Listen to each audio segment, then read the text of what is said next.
Have you ever tried learning something new? Maybe like an instrument or a language, or maybe you had a New Year's resolution to read the Bible in a year. And if it was an instrument, you realize, man, I can play a few chords, but eventually you realize this is too hard and you don't actually get it.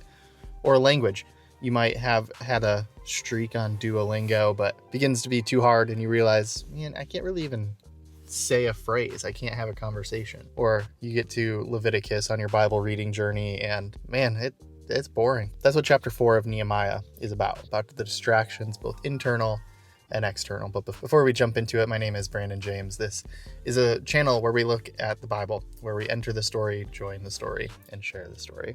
So Nehemiah chapter 4. Nehemiah has heard that the wall has been destroyed of Jerusalem. He doesn't live there. It's his ancestral town, but he hears that the walls and the gates are destroyed. They've been burned. It grieves him and he prays. And then he goes and he talks to the king and he tells the king, this is what I need. I need passage through. I need resources. I need lodging. And the king grants it to him. And now Nehemiah is in Jerusalem. He's seen the damage. He's rallied the people. They begin building the wall. In chapter 4, they have about 50% of the wall done. Now there's two men who are angry at this. They want things to stay the same. They want it to be broken because it gives them power. And they start making comments like even a fox could walk along this wall and it would crumble. And so the people are facing distraction. They're facing opposition and comments from people outside of the city. They're hearing that there's going to be wars and people are going to come and fight them because of this. And this also leads to the people having an internal discussion about that they're feeling fatigued and that they're feeling like this is too much, that there's so much rubble that how are we ever going to get this done? And so they have outside distractions and opposition, but they're also facing internal distraction and opposition. And what does Nehemiah do? He gathers the people, he comes up with the plan, but before he tells them the plan, he tells them the story again. They've been telling themselves, this is what life is like. This is the reality. But Nehemiah says, no, the reality is not about these other people. The reality is that this is a mission from God, and he recenters their perspective.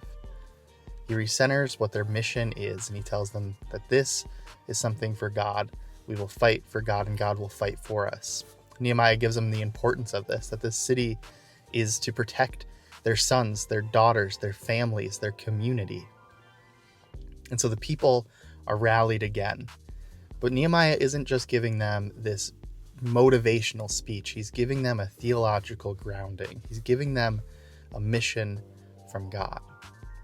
And that's the key here, is that when God gives you a mission, when you are doing something for God and not for yourself, God will be with you in that.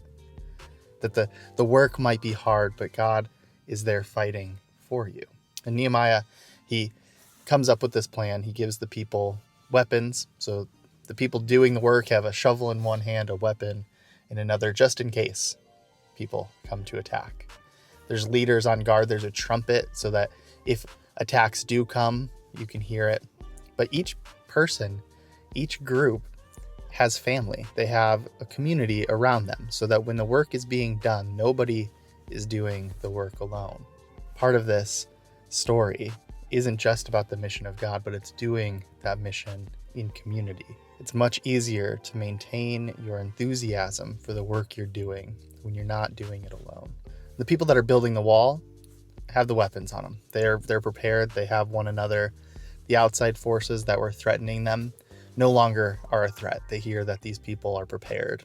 And so the people no longer have to worry about those outside forces. And they no longer have to really worry about their inside voices either because of the community. And they get back to work. And they're going to build that wall in just 52 days.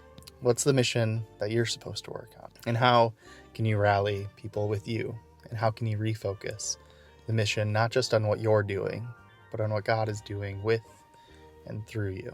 Hey, again, my name is Brandon James. This is Enter, Join, Share, where we look at the story of God and how we can enter, join, and share in that story. If you like this video, give it a like. If you want more resources, you can go to enterjoinshare.org and find resources and guides that discuss not just Nehemiah, but other books of the Bible as well.